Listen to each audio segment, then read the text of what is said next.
Hello everyone, it's Mr. Chris from Rockstar Ballet. We're here with young Miss Charlotte and we're going to be working on a Grande Allegro today.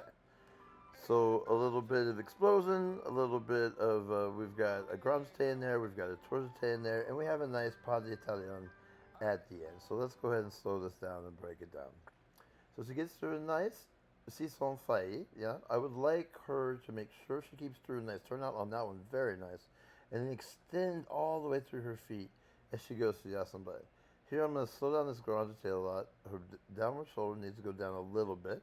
And a little bit further through her legs. But the position is so much fuller than it was. And here I'd like her to come through the turnout with her foot brushing on the floor.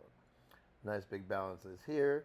She's got to push her foot off the ground, not pull it off the ground, right? With her thigh muscles, she needs to actually push with her foot.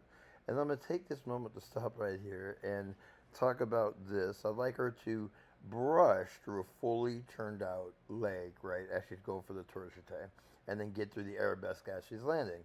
That's a nice tumble pot of bread. I'd like her to keep her gaze up, make sure she steps through a turnout, and make sure she brushes her front foot on the glissade.